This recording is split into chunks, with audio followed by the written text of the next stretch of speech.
I was so young. I had just gotten out of the army.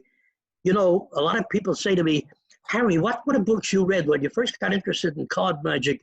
You were very young. I read you were 11 years old or something like that. These books, I can't even think of the names now. The Royal Road to Card Magic. I never read those books. Never. I didn't know about them. You know, I had no concept about these books. So I did my own stuff. Now, and the point is, I didn't know about magic shops. I had no idea. I'm a Lower East Side kid. There was no television. I didn't buy newspapers. Either I couldn't afford them or I couldn't care less, you know. So I didn't know about magic shops. That's why I said when I got out of the army, I was like 18 and a half years old. That was the first time around that era that I heard about magic shops. And I asked about them. And that's when I found out about Tannen's. And I used to go up to Tannen's on Saturdays. That was when, boy, the elevator doors open and there was a mob of people and standing, because you didn't have any seating arrangements. Everybody's standing around. Anyway, when I started to go up there and I did some research and I knew about some important names in magic after a while, like Dai Vernon and John Scarne. Well, the story is after a while, after maybe a year went by when I got familiar with everybody and everything in the magic area up to that time, for my knowledge, what I was interested in, you know, card magic and current people, I always saw John Scarne, Dai Vernon, and the guy, his name I found out later because I didn't know it at the time, but he was always with them. That's why I called him the Triumverate. The three were always together. Leo Horowitz. He used to work under a different name, but darned if I could think of it at the moment. He worked professionally under a different name. But his name was Leo Horowitz. I've seen his name in Greater Magic, I believe. That's a familiar name. Didn't he put some stuff in Greater Magic? I think so. Yeah, no, at that time, he was a fairly well-known name, you know, and he was working and known to the public also, you know, under the name he worked under, which, like I said, I can't think of it at the moment. Anyway, when I saw, my God, Dai Vernon and John Scarne, I would have loved to talk to them. And the funny part, when I wrote it up, I said it was like a ballet. I'd get off the elevator, and there was the Triumvirate, and I would take a step in their direction.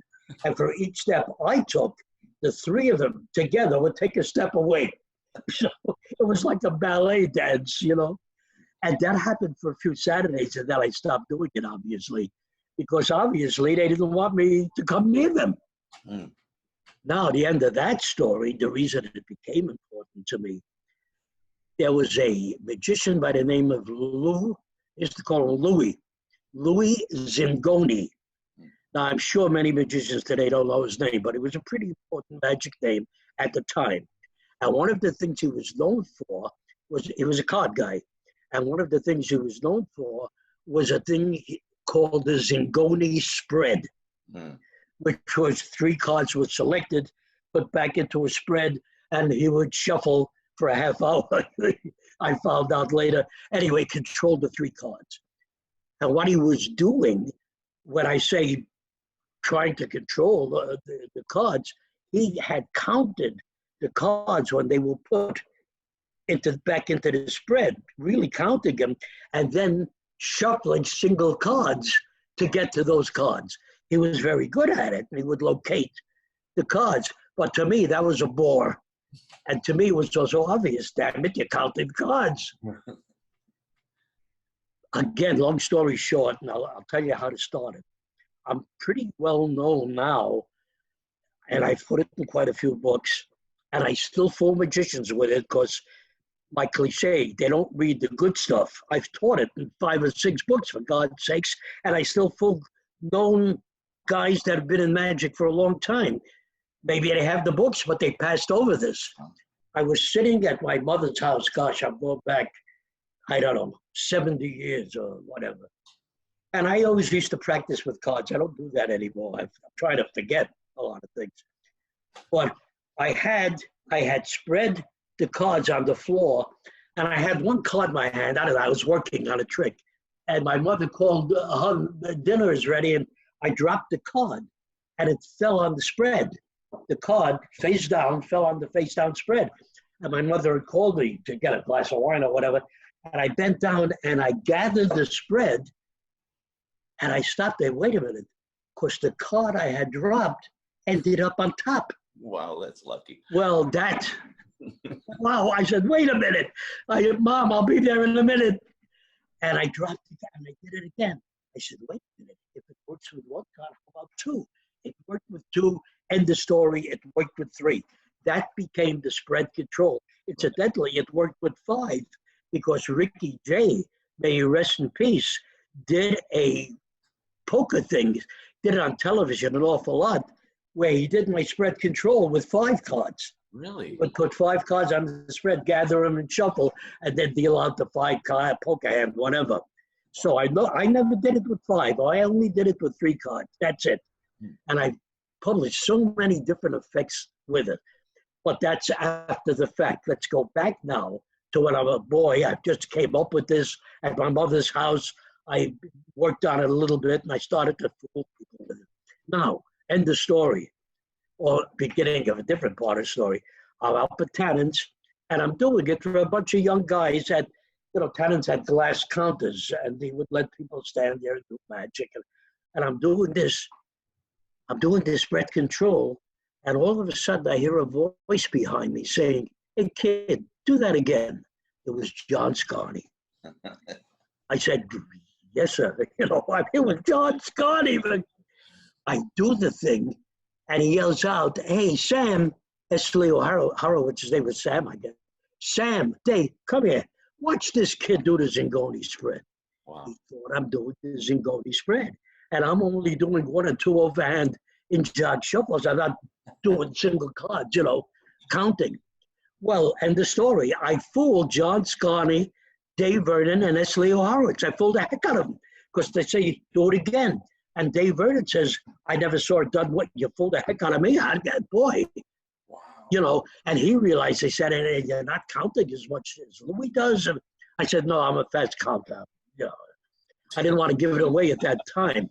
Afterwards, the end of that story is next week, the following Saturday, when the elevator doors open, and I took a step toward them. The three of them didn't step away. Wow. They allowed me to come over, and as I did, they said, "Hey, can you show us another trick, Harry?" All of a sudden, they're talking to me, calling me Harry, etc. Wow. So that kind of changed my life too, because I got very friendly with John Scarne and Day, not with Leo Horowitz. I used to see him, but he was not a friendly, he didn't particularly want to be friends with me, I guess. But John, I used to carry his briefcase for him. There's a long story about that. But he was doing tricks at a newspaper that wrote about him. Did I ever tell you this story? I think so. I was they called you into the room or something like that.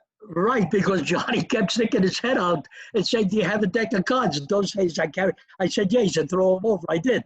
He sticks his head out again. He said, "You got fanning powder on these cards?" I didn't even know what fanning powder was. I said, "Well, no." Okay, sticks his head out again. "How do you mark cards, Harry?" Wait a minute. The end of that story is a man sticks his head out. He says, "Will you come inside?" Because they said to John, "What are you yelling? Why don't you call him in?" Instead of sticking your head out. That was it. And I made a big mistake very quickly. My mistake was, they said, "You do card tricks also, right? Because this is your deck." I said, "Well, yeah." He said, "Could you show us something?" This was my mistake. You don't put down John Scarne. You don't do things where they said, "Something that's better than what John did." Oy. I see John getting red in the face. And then I finally realized that I said, "No, I actually learned that from Mr. Scarne." Wow. Thank God, for small favors. Thank God when sometimes I have to get out of this trap I set for myself. You don't, I'm a young kid and he's known all over the world. I'm overdoing him. You don't do things like that. But I didn't realize that my ego was being fed with these people saying how great I was. And Scarne is sitting there watching, So that's that story. But over the years, John Scarne and I were friends till he died. And Dai Vernon, same thing. I used to see him in Europe. We used to spend quite a bit of time together. Right, and for And, those, he wrote the forward to your close-up card magic book. right, and that was very important. That was very important. I think a lot of people bought it because of that. I think, you know, and I think, I still use that to this day. I think not too long ago, somebody said something negative about me or my book on the Tragic Cafe. And I said, well, there are people with different opinion.